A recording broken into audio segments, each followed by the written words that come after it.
It will be the moment when 200 years of defense policy are ripped up. A shift in Northern Europe so seismic it will almost have to be measured on the Richter scale. Since the end of the Napoleonic era, Sweden's maintained a policy of strict neutrality. In both World War I and World War II, Stockholm managed to keep itself apart from the bloodshed. Throughout the Cold War, the Swedes likewise remained independent of the Great Two Blocs, wearing their non-aligned status as a badge of honor.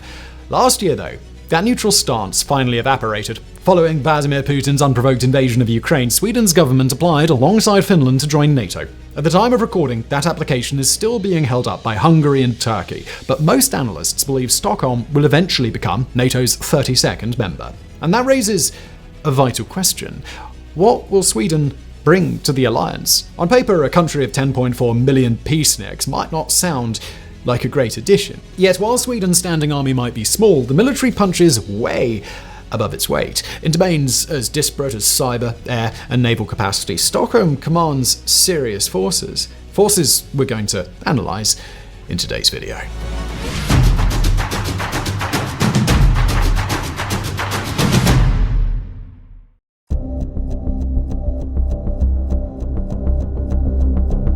For anyone following European news, May the 18th, 2022 was a day that offered a lot of action. In Ukraine, hundreds of defenders of the Azovstal plant surrendered, bringing a close to one of the war's earliest major battles.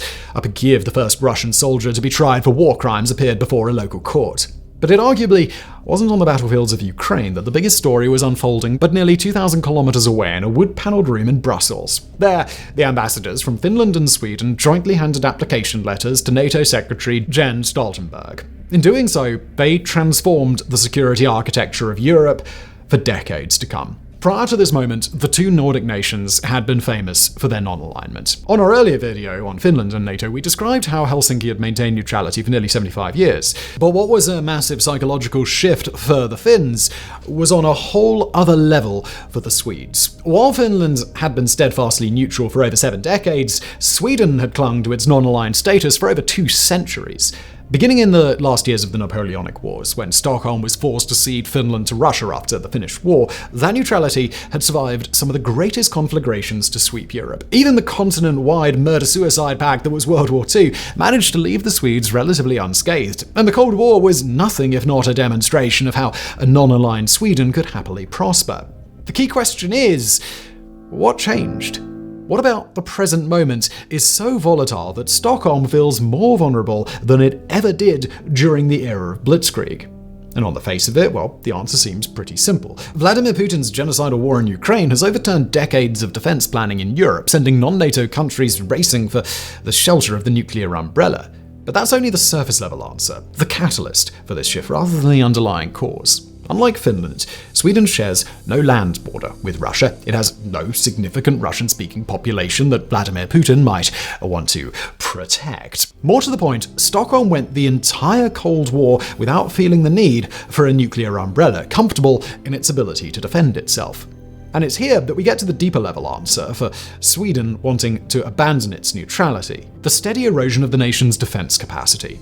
The key to Sweden's non-aligned status was a policy variously known as deterrence through strength or heavily armed neutrality. Similar to what Taiwan's military planners now call the porcupine strategy, the idea was to make Sweden such a nightmare to conquer that even the Soviet Union would judge the costs to be vastly outweighing the benefits. Like Finland, that meant maintaining a conscription model that provided a highly trained reserve force that could be activated at a moment's notice. In Sweden's case, that force totaled 850,000 men. Like Finland, it also meant investing in weaponry far beyond what a nation of its size might normally wield. Unlike with Finland, though, Sweden's heavily armed neutrality didn't survive the biggest geopolitical shift of the last 35 years, the end of the Cold War. While Helsinki continued to maintain a vast reserve army, Stockholm allowed it to wither in the soft glow of peace. The defense budget was slashed, the funds redirected. The Navy and Air Force shrank by around 70%, the Army by a staggering 90%. In no time at all, that 850,000 strong reserve force had dropped to a mere 10,000. By the mid-2010s, the military had seen such deep cuts that garrisons were being shuttered, even in regions vital to the nation's defense, like the island of Gotland. Conscription had been scrapped, military spending dropped to barely a single percentage point of GDP. All of this on the back of the idea that peace in Europe was here to stay. And of course, we all know what happened next. On February the 24th, 2022, Vladimir Putin unleashed his assault on Ukraine. As missiles pounded Kiev, it was like the lights had finally flicked back on at Europe's post-Cold War party. And Sweden was among those nations sheepishly caught with its trousers down. As director of studies at the Swedish Defense Research Agency, Robert Dahlsjö bluntly told the New York Times, "We had our dream, and now it's time to wake up."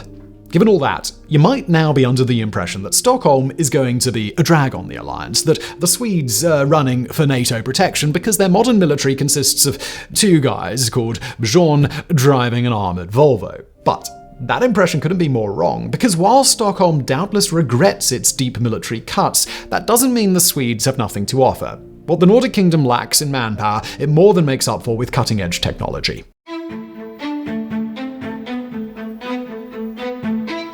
Back when we did our Finland video, one of the very few problems we highlighted was Helsinki's lack of a solid defense industrial base. In a war of attrition, Finland would become quickly dependent on other NATO allies for resupply. In Sweden, the situation is more or less reversed. While its tiny standing army and reserve forces wouldn't even be a rounding error compared to what Helsinki can field, Stockholm has the capacity to produce both small arms and high-tech defensive kit. So much so that Sweden is both one of the world's leading arms exporters and one of the largest arms manufacturers per capita. But this kit isn't just built for foreign markets. In pretty much all domains, Stockholm is able to combine internationally purchased kit with homegrown weapons platforms to compete with the best. Let's start with the Swedish Navy. While relatively small compared to other coastal nations, Sweden fields a navy with an excellent reputation for stealth. Central to this is the domestically produced Gotland class of submarines, of which 5 are currently known to be in operation. A diesel-electric sub, the Gotland has been called, quote, one of the most advanced submarines in the world. It's also one of the few non-nuclear submarines capable of staying underwater for weeks at a time rather than days. Its biggest claim to fame comes from war games conducted with the USA in 2005. In a mock-up battle, one Gotland sub managed to score direct hits on the $6 billion aircraft carrier USS Ronald Reagan without ever being detected. This, despite the Americans fielding anti-submarine escorts and an entire carrier task force. The anecdote nicely demonstrates the stealth capacity of the Swedish Navy, a capacity that carries over into the Visby-class corvettes. Essentially, Sweden's warships, the 5 Visbys, are designed to remain hidden to enemy radar, undetectable at range, even as they pack some serious firepower, like the naval gun Bofors 57mm Mark III. These are locally designed and built machines armed mostly with weapons built by Swedish firms, principally Saab Bofors Dynamics. And yeah, that's the same Saab that used to be best known for building cars. Today they're apparently more focused on supplying NATO armies than ensuring a comfortable drive to IKEA. Still, this defense industrial base doesn't mean the Swedes don't also buy from partner countries. The army's main battle tank, for example, comes from Germany. Stockholm has something in the region of 120 Leopard 2A tanks. Air defense likewise relies on foreign tech. In 2021, Sweden became the first non-NATO nation to receive Patriot systems from the US. Yet, even in the domains where they're happy to rely on outside systems, the Swedes still produce their own powerful machines. Those 120 Leopard 2As, they're backed by something in the region of 500 CV-90 infantry fighting vehicles, among the best in their class in the entire world. It's stuff like this that demonstrates why Sweden's tiny army is not to be taken lightly. In the event of a shooting war between NATO and Russia, Stockholm's homegrown equipment, designed with the frigid climate of North Europe in mind, would be instrumental in securing the alliance's northern flank. This includes in the cyber domain. Unlike most Western countries, Sweden has been actively pursuing offensive cyber capabilities for years. As the Atlantic Council wrote in 2022, if recent exercises are any indicator, Swedish cyber capabilities are already among the most advanced in Europe. Really though, it's not for Sweden's cyber efforts that NATO is desperate to get Stockholm in the door, nor is it for what the army or navy feels, impressive as their kit is.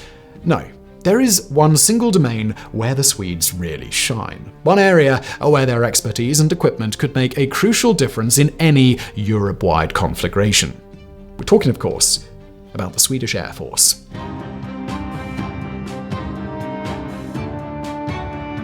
Anyone watching CNN last May might have been surprised when a segment aired calling Sweden one of the world's top-ranked air forces. After all, this is a country with only 10.4 million citizens, a nation with a GDP on par with Ireland. This is on a continent that boasts the British RAF, the French Air Force, and Italy's sizable Aeronautica Militaire. So the idea that tiny Sweden can compete in the air should be laughable. It should be, but it isn't, because CNN wasn't just indulging in cable news hyperbole. Stockholm really does possess an air force that could put many of its peers to shame. The main reason for this is the nation's homemade fighter jet, the Gripen JAS-39.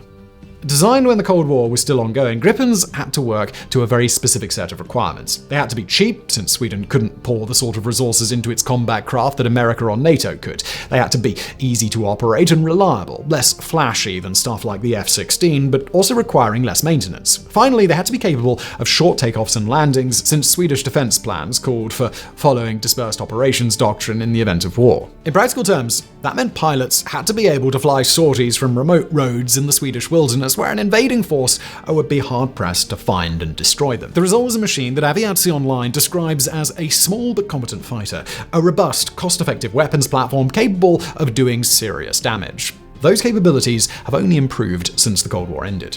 Today, one-seat Gripen C varieties are equipped with MBDA Meteor long-range air-to-air missiles and a cutting-edge active electronically scanned array system. The most modern E-variety Gripens are even capable of supercruise flight, placing them in a rare group alongside craft like the F-22 Raptor, the Eurofighter Typhoon, or France's Dassault Rafale. In short, these are craft that compete at an international level, so much so that heavy-hitter nations like Brazil rely on them to protect air power. Currently, Sweden has nearly 100 of them, 75 C variants, 22 C to D variants, and just 2 of the ultramodern E variants, though some 58 more E-craft are scheduled to be delivered in the near future. All C and D aircraft are also planned to undergo upgrades that will keep them working and relevant through to 2035, when the whole fleet will be replaced with newer models. So, yeah. There's good reason people seriously into combat aircraft have a secret soft spot for Sweden's Air Force. But combat crafts aren't the only things a modern air power needs. They're also the less sexy, but still vital functions like airborne early warning and control craft and intelligence gathering vessels. And well, Sweden shines here too. As Defense News recently reported, Stockholm is set to buy 2 of Saab's new GlobalEye AW&C craft. According to the manufacturer, GlobalEye, quote, combine air, maritime, and ground surveillance on a single platform, all in real time. To that, you can also add 2 Gulfstream 4 aircraft modified for intelligence gathering. Now, we don't want to turn this entire chapter into a geeky lovin' for Sweden's Air Force, or for you to leave with the impression that Stockholm could project air power on a similar level to a nation like the USA. It's absolutely not the case. Even Sweden's own generals wouldn't try to claim that. Their Air Force, for example, has a clear and noticeable weakness where large transport craft are concerned, fielding only 5 C-130H Hercules. It's hardly anything for NATO to get excited about. But what we're trying to do is paint a clear picture of a nation that consistently punches several classes above its weight in the air domain. A country that won't be a drag on NATO, but a worthy addition to its northern flank. Not that the alliance would be in much of a position to reject Sweden, even if its military offered nothing more than flat pack furniture and ABBA tribute bands. And that's because Sweden, the nation, represents something NATO can't afford to ignore. Something that has nothing to do with technology or defense industrial bases. And that's a way to project NATO power in 2 vital bodies of water. One of Vladimir Putin's stated reasons for unleashing his war on Ukraine was to halt the further expansion of NATO. As many have noted, his actions ironically had the exact opposite effect. When Finland joined the alliance on April 4, 2023, it more than doubled the land border that Russia shares with NATO. But even that strategic blunder may pale compared to Sweden joining. Or if, or when, Stockholm is finally admitted to the alliance, it will transform the Baltic Sea from a region bordered by members and non-members alike into little more than a NATO lake. If you look at a map of the alliance from before the Ukraine war, you'll see an obvious weak point: the mere 65-kilometer strip of land connecting the Baltic states with the rest of the alliance. As we covered in our earlier video, Finland's accession eliminated that problem, creating a straightforward way to resupply Estonia, Latvia, and Lithuania via sea. Sweden's accession, though, will go one step further. Rather than eliminate the problem, it'll flip it around, creating a world in which the Baltic Sea suddenly becomes Moscow's obvious weak point. If you look at that map again, with Sweden and Finland both in NATO, we can see that Russia only has a couple of tiny strips from which it can access the Baltic Sea. 2 strategic choke points that the alliance could potentially blockade. The first is in the Gulf of Finland, the strip of water separating Finland and Estonia. A blockade here would not only cut off St. Petersburg from the sea, it would also trap the Russian Baltic fleet in port at Kronstadt. The second is the water around Kaliningrad, a Russian exclave bordering Poland and Lithuania. Just 200 kilometers from Sweden, it houses one of Russia's only ice-free ports, as well as a serious military base. But given any ships trying to exit will have to pass through both Denmark and Sweden, its use would evaporate in wartime, especially when you take into account Sweden's nearby island of Gotland. A strip of land a hair under 3,000 square kilometers, Gotland has been called an unsinkable aircraft carrier, a place from where a military could dominate maritime and air traffic over the Baltic Sea. As such, it's long been a premier Russian target. Back in the Cold War, Swedish spies uncovered Soviet plans to occupy the island in the event of war, Sweden's neutrality be damned. Closer to our time, Gotland was the subject of a jingoistic Russian documentary broadcast on the eve of the Ukraine war, one which described how Moscow could capture it alongside Lithuania, Latvia and Estonia. For this reason, Stockholm long kept a mighty military presence there. During the Cold War, 25,000 troops guarded the place, with another 25,000 in reserve. Harbours were filled with mines, 25 fixed artillery pieces and 36 tanks were ready and waiting for a potential battle. But the peacetime cuts destroyed all of that. Today, Gotland is protected by only 300 to 400 soldiers. The coastal defenses have been dismantled. The submarine base, incredibly, was almost sold to a Russian businessman. Although Sweden is rapidly trying to remilitarize the island, it's currently a weak link, a place Russia's forces at Kaliningrad would almost certainly try to seize in the opening hours of a full-blown conflict.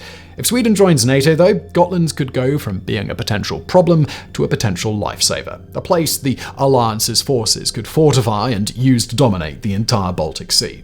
With fellow NATO member Turkey also capable of closing the Bosphorus and Dardanelles Straits, Russia could quickly find most of its European ports cut off from the wider world. Most, but not all of them. Up in the far north, ports like Murmansk would still have access to the Atlantic via the Arctic Ocean. And that brings us neatly to another reason why NATO wants Sweden on side. Admit the Swedes to the club, and every Arctic nation not called Russia will be an alliance member. There are 8 Arctic nations in the world: Canada, the USA, Denmark via Greenland, Iceland, Norway, Sweden, Finland, and Russia.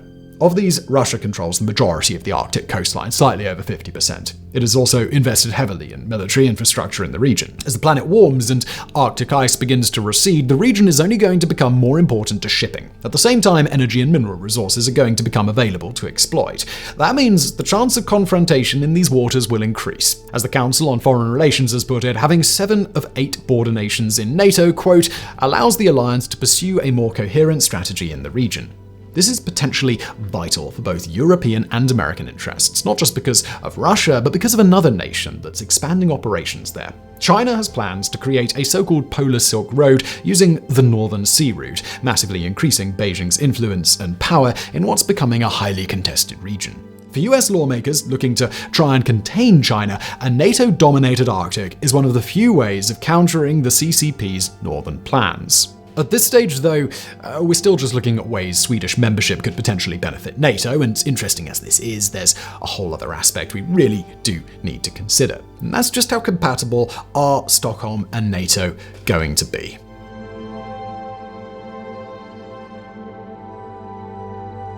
Although they cooperated closely as non-aligned countries, the ambivalence felt towards NATO in Stockholm and Helsinki was not identical. The Finns had living memories of Russian aggression in the form of the Winter War fought between their nation and the Soviet Union in World War II. So when Putin's Russia finally showed its true colours, Finland was almost immediately ready to throw its lot in with NATO.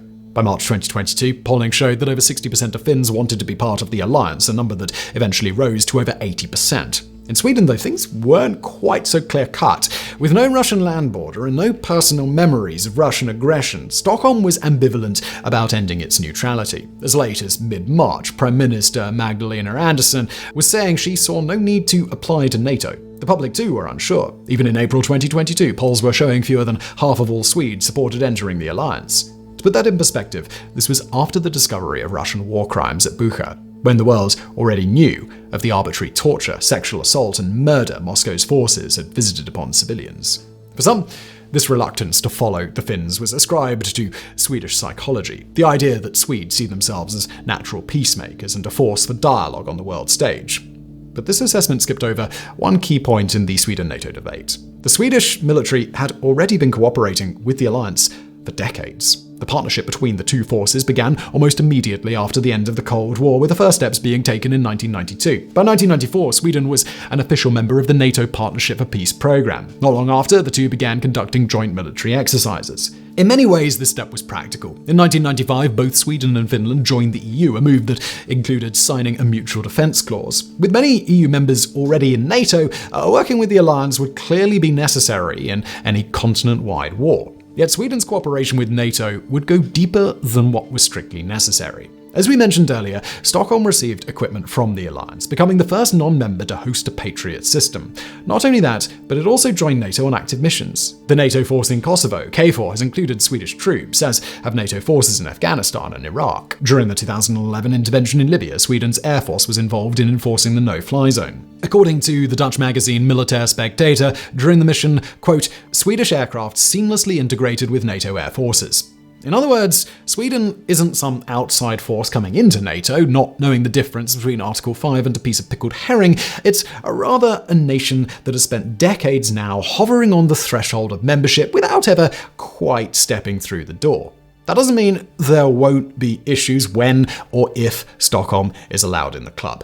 Just to take one example, NATO countries commit to spending a minimum of 2% of GDP on defense. While only 7 of the 31 members actually hit that target, most are at least spending over 1.5%. Sweden, on the other hand, spent a mere 1.2% in 2022. Within the alliance, that would make it one of the lowest spending members, ahead of only Luxembourg, Spain, and Belgium. And while there are plans to boost spending by billions of dollars, it will take at minimum until 2028 for Sweden to come close to the 2% target.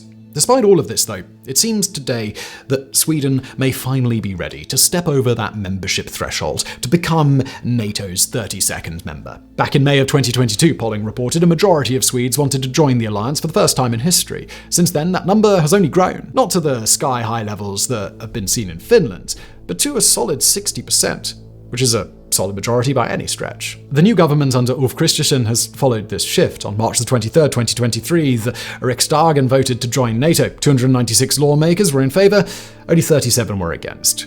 But this doesn't mean it's a done deal. At the time of recording, alliance members Turkey and Hungary are both withholding approval of Sweden's accession, a major deal since joining NATO requires unanimity. It could even be that this approval never comes, and Stockholm is left eternally out in the cold. No longer neutral by choice, but forced by politics in Ankara and Budapest to remain non-aligned. But this seems unlikely. Right now, the smart money is on Turkey and Hungary eventually dropping their objections. When they do, NATO will at last admit its 32nd member, a member that has a lot to give.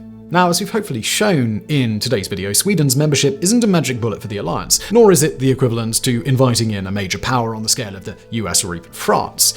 What it is, though, is a win for NATO on multiple fronts, a much-needed boost from a military that may be small, but plays to its strengths with deadly precision. A military that can help ensure safety and security in Europe for generations to come.